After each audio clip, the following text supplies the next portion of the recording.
আমাদের যখন রাত হবে আমেরিকায় তখন দিন হবে, এটা যেমন সত্য ঠিক তেমনি ভাবে আলেম ওলামারা যখন ক্ষমতায় যাবে, চোর ডাকাত বদমাইশ আর যারা বলে খেলা হবে তারাই জেলখানায় যাবে। তারাই কি? আর অসৎ চরিত্রের মানুষ যখন ক্ষমতার মসনদ দখল করবে তখন ভালো মানুষগুলা জেলখানায় যাবে। কথা ঠিক আছে কিনা? তার মানে আমেরিকায় যখন দিন হবে আমাদের তেমন রাত হবে, আমাদের যখন রাত হবে ওদের তেমন। এটা যেমন খাবে খাপ মুমতাজের বাপ, ঠিক তেমনি ভাবে এটাও সত্য। অসৎ মানুষ যখন ক্ষমতা আমার মসনদ দখল করবে তখন ভালো মানুষ কোরআনের পাখিরাই কেবল জেলখানায় থাকবে।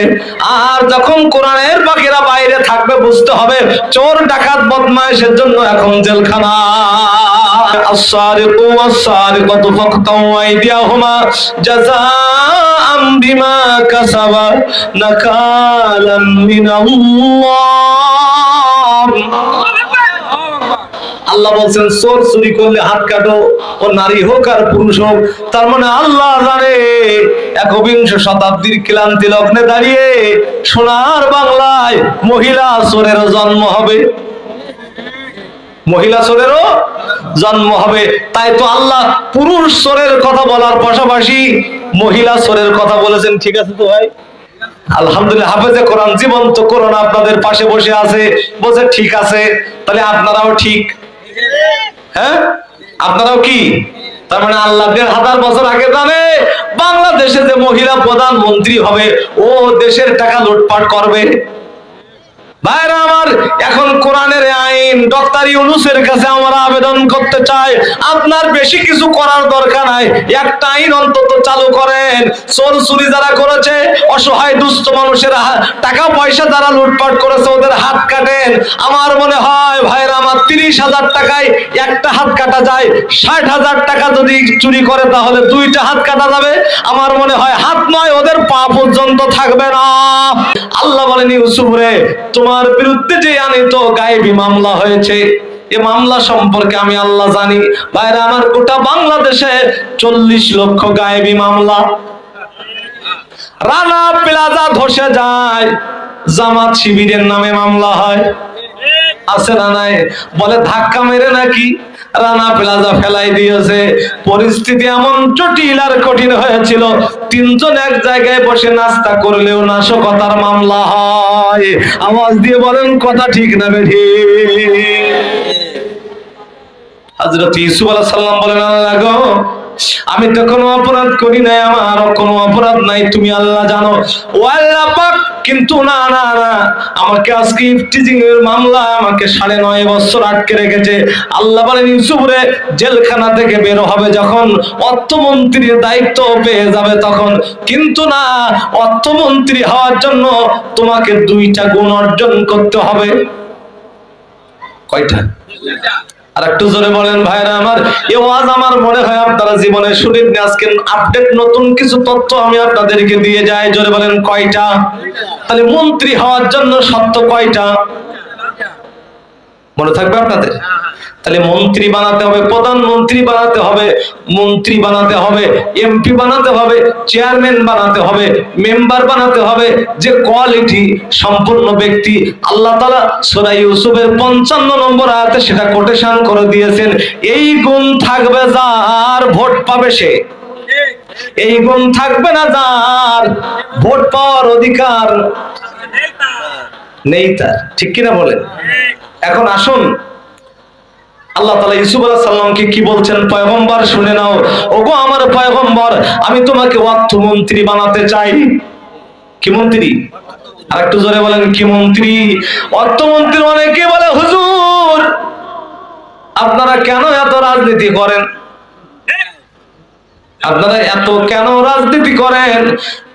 আপনারা কি কোরআন পড়েন না? সূরা ইউসুফের মধ্যে আল্লাহ তাআলা তার নবীর ব্যাপারে জানিয়ে দিয়েছেন, আমি ইউসুফ আলাইহিস সালামকে তো আমি মন্ত্রী বানিয়েছিলাম। তাহলে নবী যদি মন্ত্রী হয়, আমার নবী যদি প্রধানমন্ত্রী হয়, তাহলে আলেম ওলামা কেন হবে না নায়েবে রাসূলরা? আওয়াজ দিয়ে বলেন কথা ঠিক না বেঠিক? 2 নাম্বার হলো তোমাকে জ্ঞানী হতে হবে। কিসের জ্ঞান? ইসলামের জ্ঞান। কিসের জ্ঞান? কোরআনের জ্ঞান। কারণ কোরআনের জ্ঞানে জ্ঞানান্বিত হবে যারা, ওরা মানুষের অর্থ সম্পদ লুটপাট করবে না। করবে? পদ্মা সেতু তৈরি করতে খরচ হয় 32,000 কোটি টাকা, আর একা দরবেশ বাবা লুটপাট করেছে 36,000 কোটি টাকা।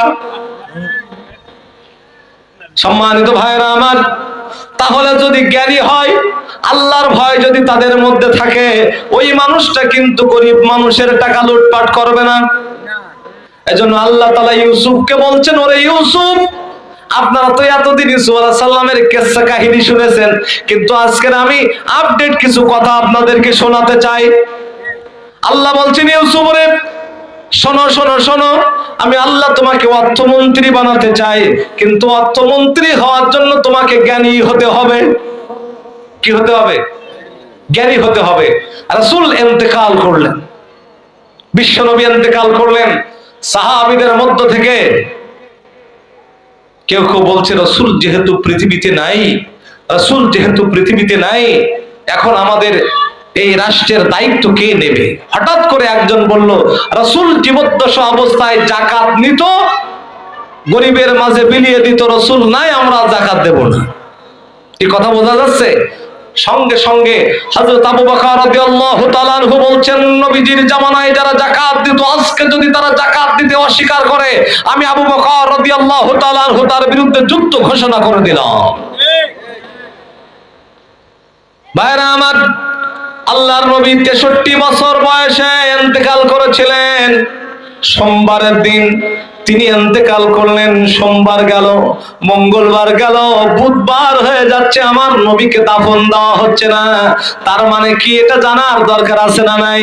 ও আমার ভাইরা, আল্লাহর নবী বলেন, মানুষ যখন মারা যাবে তখন দ্রুত তার দাফনের ব্যবস্থা করবে, কিন্তু নবীর বেলায় কেন ব্যত্যয় ঘটলো, নবীর বেলায় কেন ব্যতিক্রম ঘটলো, জানার দরকার আছে না নাই? বিশ্ব নবীর সাহাবীরা বললেন, নবীজির লাশ দাফন করার আগেই এদেশের প্রেসিডেন্ট বানানো আগে দরকার। সাহাবীদের মধ্য থেকে কেউ ভোট দিচ্ছে হযরত আবু বকরকে, আবার কেউ ভোট দিচ্ছে হযরত ওমরকে। কেউ বলছে যে হযরত আবু বকর খলিফা হোক, আবার কেউ বলছে না হযরত ওমর রাদিয়াল্লাহু তাআলা আনহু খলিফা হোক। তখন তো এরকম ব্যালটের সিস্টেম ছিল না, তখন মতামতের সিস্টেম ছিল। ভাইরা আমার, গভীর মনোযোগ। ঠিক এমতো অবস্থায় হযরত ওমর রাদিয়াল্লাহু তাআলা আনহু দাঁড়িয়ে একটা ভাষণ দিয়েছিলেন। উনি বলছিলেন, শোনো শোনো শোনো, ও আল্লাহর নবীর সাহাবীরা, আমি আপনাদেরকে বলতে চাই, স্পষ্ট ভাষায় বলতে চাই, সেটি হলো এই, আল্লাহর নবীর জামানায়, আল্লাহর নবী জীবদ্দশা অবস্থায়, আল্লাহর নবী জীবিত ছিলেন সে মতো অবস্থায় যিনি ইমামতি করেছেন 17 ওয়াক্ত নামাজের, সুতরাং আমি মনে করি সেই খলিফা হওয়ার যোগ্যতা রাখে। তার মানে বোঝা যায় আপনার ওয়ার্ডের মেম্বার হবে সে, ইমাম হওয়ার যোগ্যতা রাখে। যে কথা কি পরিষ্কার কিনা জোরে বলেন? চেয়ারম্যান হওয়ার যোগ্যতা রাখবে সে, ইমাম হওয়ার যোগ্যতা রাখে। যে এমপি হতে পারবে সে, ইমাম হওয়ার যোগ্য ব্যক্তি। যে বাইরে আমার হযরত ওমর রাদিয়াল্লাহু তাআলা আনহু বললেন, এক খাবে দুই তরবারি শোভা পায় না, পায়? এক খাবে একটা তরবারি শোভা পায়, দুইটা তরবারি শোভা পায় না। সুতরাং না না না, আর নয়, আমি খলিফা হতে চাই না। যে ব্যক্তি নবীর জীবদ্দশা অবস্থায় ইমাম হয়েছে, মসজিদের ইমাম, ওই হবে জনগণের ইমাম। সুবহানাল্লাহ বলবেন কি বলবেন না? আরো বলবেন সুবহানাল্লাহ। এই কারণে নবীজির লাশ দাফন করতে 3 দিন সময় লেগেছিল। ও আমার ভাইরা, কি আশ্চর্যজনক তথ্য আমাদের জানার দরকার, বোঝার দরকার, একান্ত আপনজনের আমার। তাহলে আল্লাহর নবী জনাবে মুহাম্মদ রাসূলুল্লাহ সাল্লাল্লাহু আলাইহি ওয়াসাল্লাম শিখিয়ে দিয়েছেন, রাষ্ট্রীয় ক্ষমতায় অধিষ্ঠিত হওয়ার যোগ্য ব্যক্তি হলো সেই যে ব্যক্তি জ্ঞানী। যে ব্যক্তি কি? আর ক লিখতে যে কলম ভেঙে যায়, ওরা হয় মেম্বার। 2 নাম্বার হলো তোমাকে জ্ঞানী হতে হবে। রাষ্ট্র পরিচালনার জন্য জ্ঞানী লোকের দরকার আছে না নাই? আরো জোরে আছে না নাই? 2টা কোয়ালিটি অর্জন হয়ে গেল। আল্লাহ বলেন, ইউসুফ রে, এবার জেলখানা থেকে তোমার বের করার ব্যবস্থা করছি। লম্বা চওড়া ইতিহাস। ইউসুফ আলাইহিস সালাম জেলখানা থেকে বের হলো যখন, সঙ্গে সঙ্গে উনি অর্থমন্ত্রী হয়ে গেলেন। এখন সুবহানাল্লাহ বলবেন কি বলবেন না? অর্থমন্ত্রী হয়ে গেল। এবার অর্থমন্ত্রীর দায়িত্ব যখন নিষ্ঠার সাথে পালন করছে, তখন আল্লাহ বলেন, ইউসুফ ও পদে থাকলে হবে না, এবার তোমারে আমি বানাবো প্রধানমন্ত্রী। হ্যাঁ, এবার আমি আল্লাহ তোমাকে বানাবো প্রধানমন্ত্রী। সূরা ইউসুফের আয়াত নাম্বার এবার 56 আল্লাহ বলছেন, ওয়াকাযালিকা ওয়াকাযালিকা আল্লাহ বলছেন আমি এভাবেই, ওয়াকাযালিকা আল্লাহ বলছেন আমি এভাবেই ইউসুফ আলাইহিস সালামকে বানিয়ে দিলাম প্রধানমন্ত্রী। চিৎকার দিয়ে বলেন সুবহানাল্লাহ। ওয়াকাযালিকা আল্লাহ বলেন আমি এভাবেই বানিয়েছি। সুতরাং তোমরা যদি এই দুইটা গুণ তোমাদের মধ্যে থাকে, আমি আল্লাহ ওয়াদা করছি কিয়ামত পর্যন্ত তোমরা এই জাতির নেতৃত্ব দেবে। সুবহানাল্লাহ বলবেন কি বলবেন না? ইউসুফ আলাইহিস সালামকে যেভাবে প্রধানমন্ত্রীর দায়িত্ব দিয়েছিলেন, ঠিক তেমনি ভাবে আমাদেরও এই দায়িত্ব দেবেন কে? আরো জোরে বলেন, দায়িত্ব দেবেন কে? তাহলে আমরা আগামীর সংসদে এমন মানুষকে দেখতে চাই যাদের সামনে টাকা আসবে কিন্তু ছুঁয়ে দেখবে না, খাবে না। কথা বলেন না কেন? এরকম মানুষ যতদিন না আসবে ক্ষমতায়, এ দেশে শান্তি আসবে না ভাই। শান্তি যদি পেতে হয় তাহলে এমন মানুষ খুঁজে বের করার দরকার আছে না নাই?